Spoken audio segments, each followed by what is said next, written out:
അല്ല ഗൈസ്, ഷെഫീന ബീബിയുടെ പേരൊക്കെ മാറ്റിയോ? പുതിയ പേര് അതായത് ചില ബസ് സ്റ്റാൻഡ് കക്കൂസുകൾ കാണുമ്പോൾ ഷെഫീന ബീബിക്ക് മുള്ളാൻ തോന്നും. അതായത് എല്ലാവരുടെയും മലമൂത്ര വിസർജനങ്ങൾ ഏറ്റുവാങ്ങാൻ വേണ്ടി മാത്രം ഇരിക്കുന്ന ചില ബസ് സ്റ്റാൻഡ് കക്കൂസുകൾ.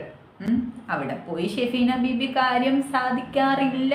കുറച്ചുകൂടി സ്റ്റാൻഡേർഡ് ആയിട്ടുള്ള കക്കൂസിലൊക്കെയാണ് പോകുന്നത് എന്നാണ് മുമ്പ് അറിഞ്ഞത്. പിന്നെ സെലിബ്രിറ്റികളാണെന്നും പറഞ്ഞ ചിലർ സമൂഹത്തിൽ നടന്ന് കാണിക്കുന്ന തെറ്റുകൾ ചൂണ്ടിക്കാണിച്ചു കഴിയുമ്പോൾ സ്വാഭാവികമായിട്ടും ഈ സെലിബ്രിറ്റികൾക്കൊന്നും മറ്റു റിയാക്ഷൻ വീഡിയോ ചെയ്യുന്ന ആളുകളെ കണ്ണെടുത്താ കണ്ടുകൂടാ. അതുപോലെ അല്ലേ ബഷീർ പറഞ്ഞത്, ഷെഫീന ബീബിനെ എനിക്ക് അവരുടെ പേര് പറയില്ല, എനിക്ക് അവരെ കണ്ണെടുത്താ കണ്ടുകൂടാന്ന് പറഞ്ഞത്.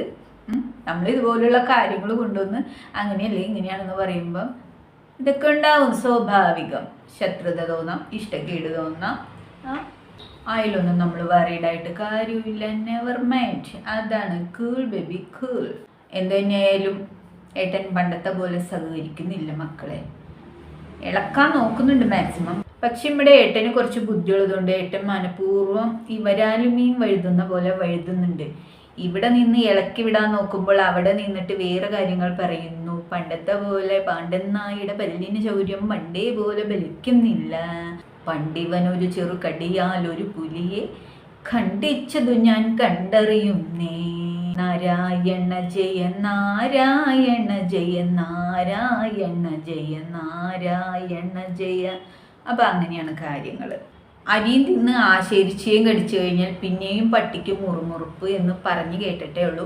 ഇപ്പം നമ്മൾ കണ്ടുകൊണ്ടിരിക്കുകയാണ്. എന്തായാലും ഷെഫീന ബീബി കമൻ്റ് ഇട്ടിട്ടുണ്ടെങ്കിൽ എന്തിനാണ് എന്ന് ഷെഫീന ബീബിക്ക് മാത്രമേ അറിയുള്ളൂ. നമ്മൾ ഈ വധശിക്ഷയ്ക്കൊക്കെ വിധിക്കപ്പെട്ട ആൾക്കാരോട് നമ്മൾ പിന്നെ എന്താണ് അവസാനത്തെ ആഗ്രഹം എന്ന് ചോദിക്കും. അത് സ്വാഭാവികം. അതായത് മനുഷ്യന് കൊടുക്കാൻ പറ്റുന്ന ഒരു അവസാനത്തെ ഒരു ആഗ്രഹ സാധീകരണം അല്ലെങ്കിൽ ദയ കാണിക്കുക എന്നൊക്കെ പറയും.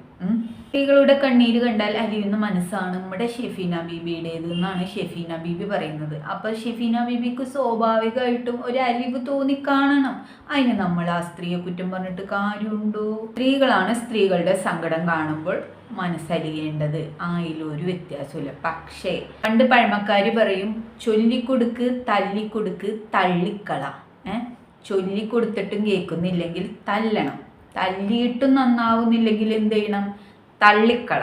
അതാണ് വേണ്ടത്. ആ തള്ളിക്കളയിലാണ് ഇപ്പം നമുക്ക് വേണ്ടത്. ഇത് ചൊല്ലിക്കൊടുത്താലും തല്ലിക്കൊടുത്താലും ഇനി എന്തൊക്കെ ചെയ്താലും ഇന്ന് തല്ലണ്ടമ്മാവാ, ഞാൻ നന്നാവൂല എന്ന് പറഞ്ഞ് നടക്കുന്ന ആൾക്കാരോട് നമ്മൾ പോയിട്ട് നിനക്കിനി എന്തെങ്കിലും ആഗ്രഹമുണ്ടോ എന്നൊക്കെ ചോദിച്ച് നമ്മൾ അവരോട് എന്താ പറയുക, അതിൻ്റെ ആവശ്യമില്ല എന്ന് തന്നെയാണ് എൻ്റെ ഒരു ചെറിയ എളിയ അഭിപ്രായം. നമ്മളിനി ആ ഒരു അത്തരത്തിലുള്ള യാതൊരുവിധ കാര്യങ്ങൾക്കും പോകരുത്.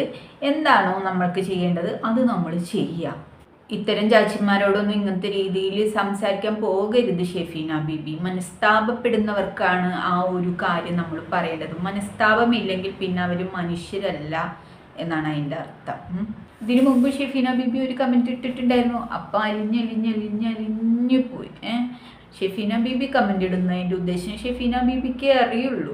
അപ്പോൾ കമൻ്റ് ഇട്ടപ്പോൾ അലിഞ്ഞു പോയ ആൾ ഇത്രയേ ഉള്ളൂ എന്ന് നമ്മൾക്ക് മനസ്സിലാക്കാനായിട്ട് അധികം ബുദ്ധിയോ ബോധമോ ഒന്നും കാണിക്കേണ്ട ആവശ്യമില്ല. ബുദ്ധി ഉണ്ടായിരുന്നെങ്കിൽ ഇതൊന്നും കാണിക്കത്തില്ലായിരുന്നല്ലോ.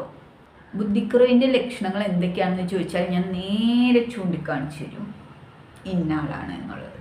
അതാണ് ഈ ബുദ്ധിയില്ലാത്തവന് ഭയമില്ല എന്ന് പറഞ്ഞു കേട്ടിട്ടില്ലേ? അത് തന്നെ സംഭവം. ബുദ്ധിയുള്ളവനെ ഭയം വരുള്ളൂ. അപ്പം ഷെഫീന ബീബി ഇതിനു മുമ്പ് ഒരു കമൻ്റ് ഇട്ടു. അങ്ങനെ ഇടയ്ക്കിടയ്ക്ക് ചിലരുടെ ചാനലിൽ ചെന്നിട്ട് ചില കമൻറ്റുകൾ ഇടുക എന്ന് പറയുന്നത് ഈ ഷെഫീന ബീബിയുടെ ഒരു ഹോബി ആയിട്ടാണ് എനിക്കിപ്പോൾ തോന്നുന്നത്. കാരണം നമുക്കതൊരു രസമാണ്. കണ്ടു നിന്ന് കഴിയുമ്പോൾ ഇവർ എങ്ങനെ രീതിയിൽ പ്രതികരിക്കുമെന്ന് അറിയാനുള്ള ഒരു ഇതും കൂടിയാണ്, ട്രിക്കാണത്. അപ്പം അങ്ങനെ ഒരു ട്രിക്കൊക്കെ ഇടയ്ക്കിടയ്ക്ക് പറ്റുന്നത് നല്ലതാണ് എന്നാണ്. പക്ഷെ ഇവിടെ എന്ത് കാണിച്ചാലും ഈ പൊട്ടൻ ഇങ്ങനെ കാണിക്കുള്ളൂ. ഞാൻ പൊട്ടനാണോ?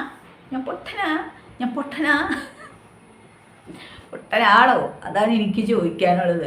ആണെന്ന് തെളിയിച്ചുകൊണ്ടിരിക്കുകയാണ്. എന്തായാലും ചാട്ടൻ പണ്ടത്തെ പോലെ സഹകരിക്കുന്നില്ലല്ലോ ചാച്ചി. ഇളക്കാൻ നോക്കുന്നുണ്ട്. ചാട്ടൻ ഇത്തിരി മനസമാധാനെങ്കിലും കൊടുത്തൂടെ ചാച്ചിയെ?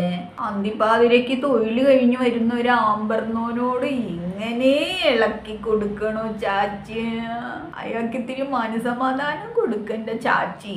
ചാച്ചിയുടെ വലയിൽ ചാട്ടൻ പണ്ടത്തെ പോലെ വീഴുന്നില്ല. എന്തായാലും ചാട്ടൻ ഒരുവിധം കാര്യങ്ങളൊക്കെ മനസ്സിലായി കഴിഞ്ഞിട്ടുണ്ട് എന്നാണ് എനിക്ക് തോന്നുന്നത്. എന്തായാലും ചേട്ടന് കുറച്ചുകൂടി ബുദ്ധിയുണ്ട് എന്നാണ് എനിക്ക് തോന്നുന്നത്. ചേച്ചിക്കില്ലാത്ത ഒരു സാധനം ചേട്ടന് കുറച്ചുണ്ട്, വളരെ കുറച്ച് മാത്രം, കൂടുതലില്ല.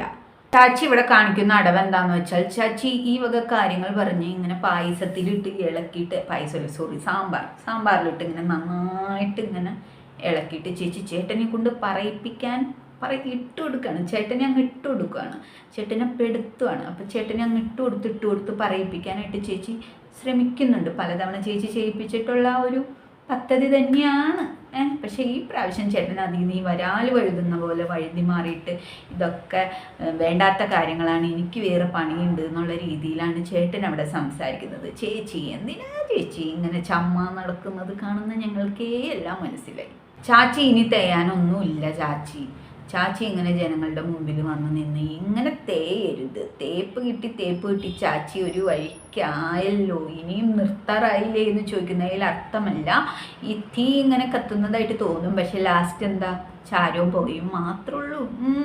ഇനി ആ പുക കൂടി കാണാനായിട്ടുള്ള കാത്തിരിപ്പാണ്. ആ പുക എത്തുന്നവരെ ചാച്ചി ഇതൊക്കെ ചെയ്തുകൊണ്ടേയിരിക്കണം. It's my request. എന്നാലും ഷെഫീന് ഇട്ട പേര് അച്ചിട്ട് നല്ല കറക്റ്റ് മാച്ചാണ് ബസ് സ്റ്റാൻഡ് കക്കൂസ്.